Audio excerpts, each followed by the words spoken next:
Awit, ika-30 kabanata. Dalangin ng pagpapasalamat. O Panginoon ko, sa iyong ginawa kita'y pinupurit, ako'y iniligtas. Kaya ang kaaway ay di na nakuhang matuwa't magalak. Ako ay dumaing at sa pagtawag ko, tinulungan ako ni Yahweh, aking Diyos.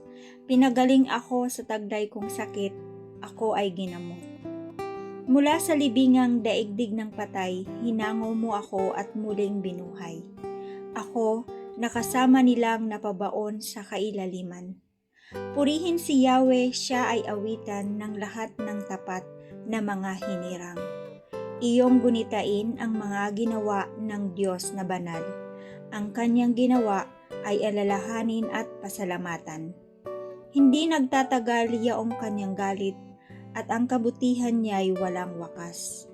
Ang abang may hapis at tigmak sa luha, sa buong magdamag, sa bukang liwayway ay wala ng lungkot, kapalit ay galak. Kaya't sa nadamang pagkalinga niya'y nagtiwala akong hindi maaano, at aking nawika sa aking sarili, kahit na kailan hindi matatalo. Kay buti mo, Yahweh, ako'y iningatan sa kutang matibay na animoy bundok. Subalit nang ikaw ay lumayo sa akin, ako ay natakot. Tinawag ko ikaw at aking hiniling sa iyo, O Yahweh, na ako'y tulungan. Anong kabutihan ang maidudulot kung ako'y mamatay? Kung ako'y malibing, anong pakinabang ang iyong kakamtan? Magpupuri pa ba ang mga wala na matapos pumanaw? Maihahayag ba ng mga patay na ang iyong kabutihan?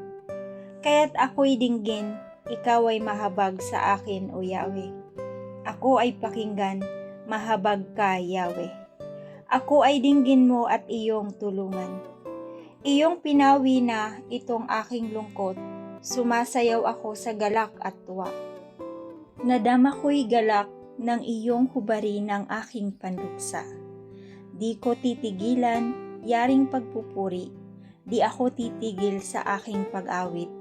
Ang pasasalamat sa iyo, O Yahweh, ay di mapapatid.